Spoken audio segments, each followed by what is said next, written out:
So Alan and I just walked into our local comic shop, and he's doing the talking, I'm going to hang back. He is picking up our pre-ordered copies of Saga 55. I'm so excited. Out of curiosity, did I actually need to pre-order this? Did you guys sell out of copies today? We have not sold out, but we definitely have sold way more than we anticipated. Oh. So it's probably a good thing. Sweet. Thank you so much. Been 3.5 years in the making. Crazy day. Thank you so much. Thank you, guys. All right, Abu. Saga issue 55. It's Issue huge. 55. I cannot believe that it's finally here. Oh my gosh, it is. It's huge. It's a large It's like a issue. double-sized issue. I just flipped to a page with some tits. So, Yep. honestly, we should sit and read this at home real quick. Okay. We're gonna go home, devour these double-sized issues that we have just picked up, And then get on Discord, record Okay. like a 30-minute. What Got did we it. just read? Okay.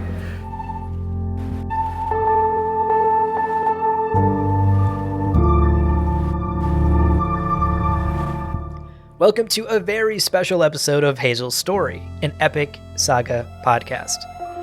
On this show, we dive deep into the panels and pages of Brian K. Vaughan and Fiona Staples' comic book masterpiece, unpacking the amazing characters, themes, and weirdness in this grand space opera. My name's Abu. And I'm Alan. And Alan, today's the day. Oh my god, it's the day. I can't, I have literally been thinking about this since I first read the news back in October sometime, end of summer. And the news of what happened today was the thing that prompted you and I to even start this show, right? We found out Saga was coming back and we were like, oh, we should do a Saga podcast. And here we are. Here we are. January 26th, 2022. Up till now, everything that we've done on this show has been read-along episodes, going through the chapters from the beginning. But today we're doing something totally different, and we're going to talk about new Saga. Finally, the time has come. That's right. As you may have heard in that cold open to this episode, Alan, you and I just a short time ago went to St. Mark's Comics in Brooklyn and picked up our copies of Chapter 55. We came home, we just read them, and now here we are on mic about to share our instant reactions. And just a shout out to local comic book shops that barely survived the lockdowns of the pandemic. They managed to stick around, so support your local comic book shops. Just a little PSA, if you've read Saga only in the trade paperbacks up till now, that you've ordered online maybe, these chapters are going to start coming out chapter by chapter at your local comic book shop, which is a wonderful place to go. So maybe think about going and visiting your local comic book shop, picking up the chapters, issues one by one as they come out. It's really an amazing place. St. Mark's Comics is delightful. Every time I walk back into a comic book shop, it's my happy place. Definitely, 100%. Now, before we dive into Chapter 55 today, we gotta say this up front. Spoiler warning. This is Chapter 55 in an ongoing story. That means if you are still reading along with us in the early chapters of Saga, if you have not read all of the previous 54 chapters and are caught up with the story, hit stop. Do not continue listening. We are going to be talking spoilers. Seriously, if you're not current on the story, if you've not read all the way through all the chapters that have been published, including Chapter 55 that just came out, skip this episode. This is your final warning. We're going to do our next read-along episode covering chapters 10 to 12 soon enough. So wait for that one and then come back to this when you're fully caught up. Absolutely. And of course, we want to hear what you think as well. We're going to be gushing over the next 20 to 30 minutes about this chapter, but please reach out to us. Hazel's Story Podcast at gmail.com is the place where you can get in touch with us, share your own reactions to the new chapter, and send your theories as we all dive back into this story that we love so much together over these next couple of months and years. Hazel's Story Podcast at gmail.com. Absolutely. So this is by no means going to be our usual deep dive, but instead just our instant reaction and takeaways to this new chapter that we've both just read minutes ago. Expect the conversation to be very much less organized, a little more geeky probably, because again, I've been waiting 3.5 years for this, and we're going to be excited. Yeah, definitely. Okay, well, we each picked two things that we wanted to talk about. So Alan, kick it off for us. What's the first thing you want to talk about this chapter? The first thing I want to talk about is literally the first thing in this new chapter that as soon as I flipped the page and my eyes hit the first words is a perfect, brilliant continuity with the original first chapter of the story. The original first chapter of the story starts with the one line of, "This is how an idea becomes real," from chapter 1, which we figure out eventually that's Hazel doing narration. And in this chapter, it starts with, "This is how an idea survives," which, with everything that happened in the last chapter, chapter 54, where, again, spoiler alert, I'm about to spoil some stuff, so if you're still listening and you don't know, stop. What happens in chapter 54 with major characters dying, including Marco. Marco dies in chapter 54, which I have to admit, I was holding out a little hope that maybe that wasn't real and that there'd be some sort of like thing in chapter 55 where it was like, JK, he's not dead, but Brian K. Vaughan is a better storyteller than that. So real stakes, characters really die. A big theme for this is going to be like, well, how does this story, how does this idea of this union, this family survive without one of its core members? And you get the answer in the very next line from Brian K. Vaughan, which is, "It grows and changes, often beyond the intentions of its creators," which is stirring and wonderful, but also I interpreted as being this sort of meta commentary on Saga itself. Oh, yeah. That Saga as a story and as a book has grown so far beyond anything that the creators could have possibly thought that it would grow to become, that it's taken on sort of a life of its own. And we'll talk about this a little more later, but at the very end of this chapter 55, Brian K. Vaughan has a letter that he writes to the fans of this book. And one of the things he talks about is how there are now more than 7 million editions of Saga that have been sold around the globe in over 20 different languages, which for a comic book is an astounding number of different editions to sell, and that it's been translated into so many languages. So this book has taken on a life of its own, and that's what I immediately was hit with in the first 2 pages. And so I was just like beyond, just like joyful.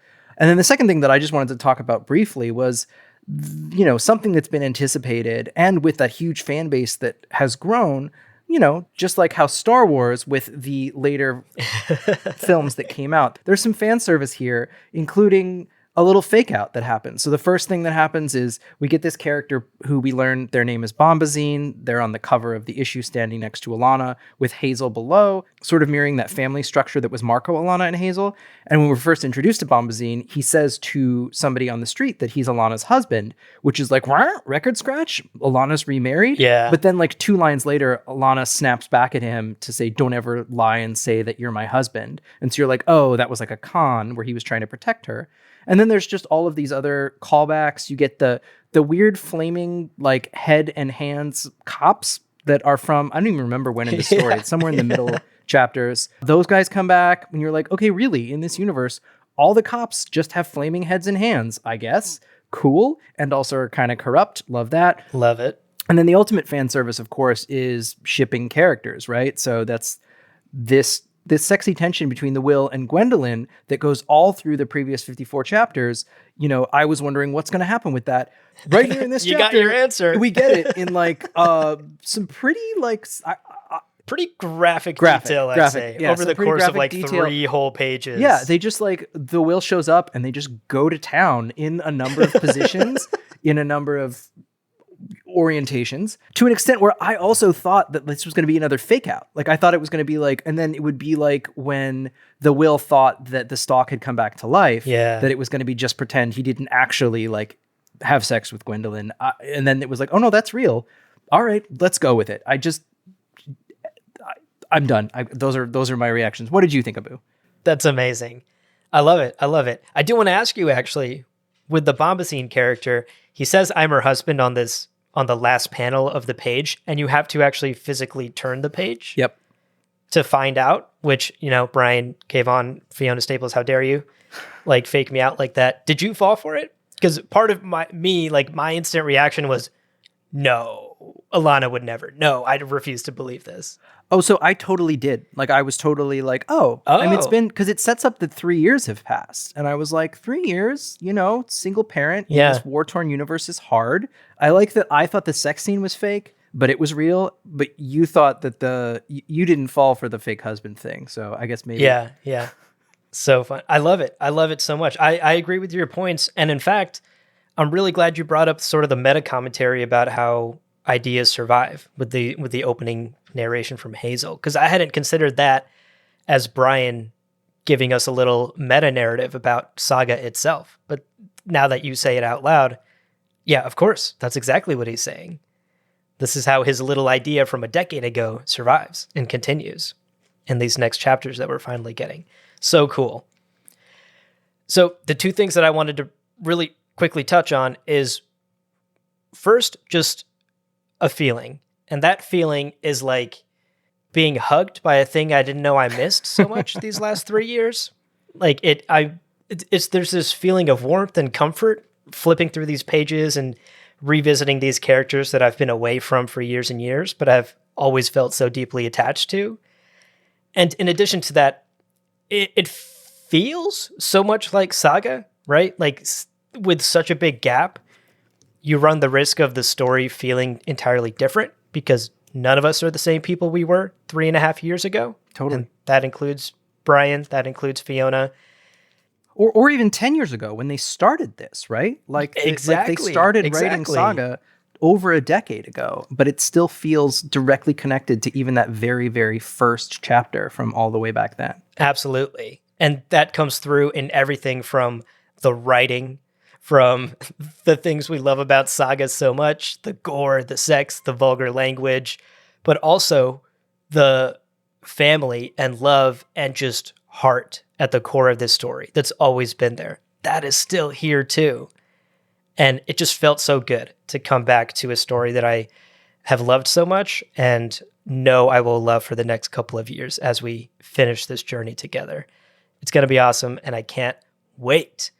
Also, this side note, this continues to be a story I cannot read in public on the train because I run the risk of flipping to a full frontal shot of boobs or a 3-page sex scene between the Will and Gwendolyn. So I have to continue to read this in the privacy of my room. And yeah, it's not even just like a graphic sex scene. It's like a graphic sex scene where like hands on dick. Like it's very, very. It's almost like hentai-esque. Like, not that I've ever read hentai before, but you know what I mean. Right, of course. Yeah. Thank you for that, Brian and Fiona. Love it. The second thing I wanted to touch on is, as you mentioned, Brian's letter at the end. In it, he confirmed for us that he has outlined the story up through chapter 108, which is very cool to hear. And if they commit to a monthly release schedule, a little bit of napkin math here, that's roughly 4 more years of Saga that we might be gearing up for, which is exciting. I cannot wait. At a monthly pace, we're going to be diving back into this story. I'll get to actually experience this story, much like you did back in the day when it actually first came out. Cliffhangers and all. So this is actually wild. I read in an interview during the hiatus is that it was always planned to be a 108 chapter story told in 6 chapter arcs. Like that's why it's been plotted that way since the beginning. That's why each volume has 6 chapters. So there was always going to be 108 chapters. And that's why they put it on hiatus at chapter 54, because that was the halfway point. Wow. Okay. So the master planning that was necessary for all of this is like beyond like George R.R. Martin, anything that could possibly have been done with like the sort of epic storytellers of our age. No, Brian and Fiona had this all in their back pocket since literally over a decade ago. And yeah, we are going to get to see it unfurl month by month, which, you know, get ready to be a little annoyed, but it's going to be great. It's going to be great. It's going to be awesome. There is one quote I want to read from Brian's letter, because reading through the letter, I actually got a little emotional. And this part in particular hit me. He writes, quote, "When I wrote this first letter column roughly 10 years ago, I said that most new comics didn't have audiences. They have families, small groups of diverse people who band together to help keep alive some weird thing that matters only to them." That got me. I was like, oh my God, he's so right. And it's that, like, that idea, I think, extends so far beyond even comic books to all of the things that people like you and I think the broader range of people are now really, really loving about culture, and that the internet has given us access to, and all of the topics that we talk about in our other lore party shows. These are things where there is a community that is built around some kind of story or characters or video game or whatever it is. You're part of a small group of diverse people who band together to keep alive some weird thing that matters only to you. Yeah. And I love that this is a creator that knows that and is clearly engaged with that. I mean, if you follow Brian K. Vaughan on Instagram, you know that he will reshare almost anything that you tag him in. It's been amazing to see throughout today how he's done that, with everybody being super excited about the release of new Saga. If you look on the Lore Party Instagram, Abu and I politely asked the comic book shop clerk at the shop we went to take a photo of us standing in front of the shop holding our Saga issues. She was very kind. If you wonder what we look like, you can go look on the Lore Party Instagram. We'll put that photo up. Definitely. Okay, Alan, let's wrap up. I know we've only read the comic one time so far. This is by no means a deep dive commitment to this chapter. But I'm curious, after just one read through, do you have a favorite panel yet? Did anything stick out to you? So I've talked a lot on this podcast about how I relate to Hazel as a young kid because I have a young daughter who is 4.5. And the panel where Hazel starts dancing to the song that she put on, Assassins of Sadness by a band called Fartbox, which is delightful. But there's one specific panel. It's the top right panel after she puts the song on, where her arms are up in one corner and her head is down. And it just reminds me so much of the way that my daughter and I think most children dance, which is like the most literal personification of that, like dance like nobody's watching you. And that's just how kids dance. And I fucking love it. I love it so much. Yeah. I love it when my daughter does it. I love it when any kid does it because they just are having so much fun. Yeah, I loved that scene. So gorgeous. We haven't even talked about Squire. So much to talk about. So much. All right. What about you, Abu? We got to finish up this. We got to finish this up. So what was your favorite panel from this issue? So my favorite panel, at least on first read, was that full page spread of the rocket ship tree when Hazel is returning after her little excursion out in the city. Something about the way that panel is drawn and colored just felt so cozy to me. The soft yellow lighting as the sun is setting in the background, that car parked out front. It said so much without saying anything at all. Fiona is a master. With just this single image, I think she conveyed to all of us what that tree represents to Hazel and her family. This cozy place that they all call home.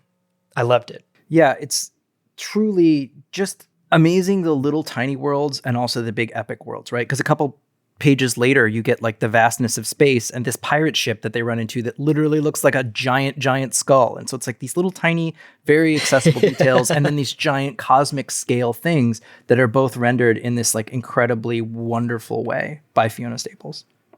For sure. All right, very quickly, do you have a favorite quote from this chapter? I do, and it's actually a quote that is in blue, in the language blue, which, again, in a previous podcast, I had figured out is actually just Esperanto.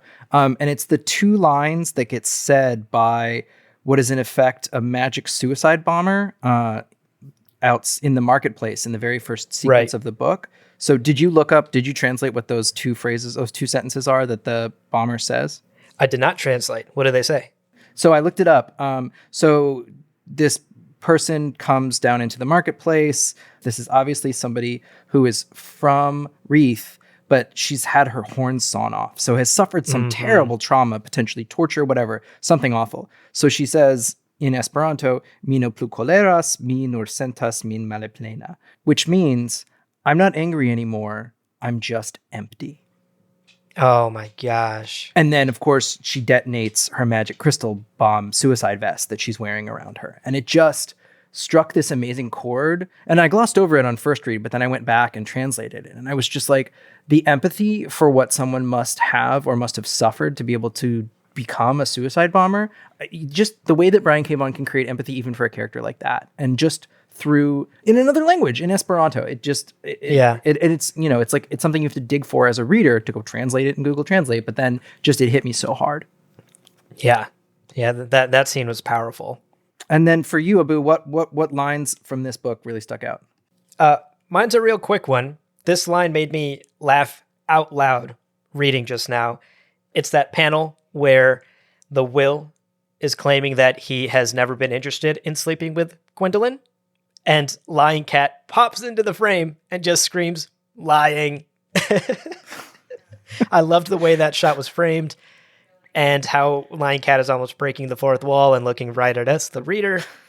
It's so well done. And I just want to give props to Brian for not only creating a character like Lying Cat that is so interesting as a sidekick, but also not overdoing it, right? That Right. lying joke could get old real quick if it's done too much. Right.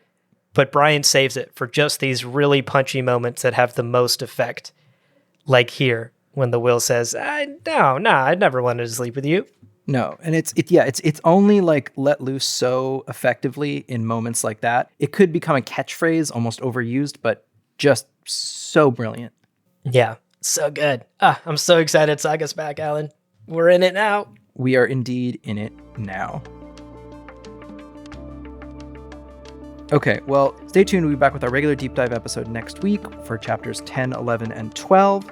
And as always, thank you for listening. Remember, podcasts are fragile things, but just like Alana and Marco up through chapter 54 and Hazel, we'll all just keep on exploring and learning together. R.I.P. Marco, who is really dead. R.I.P.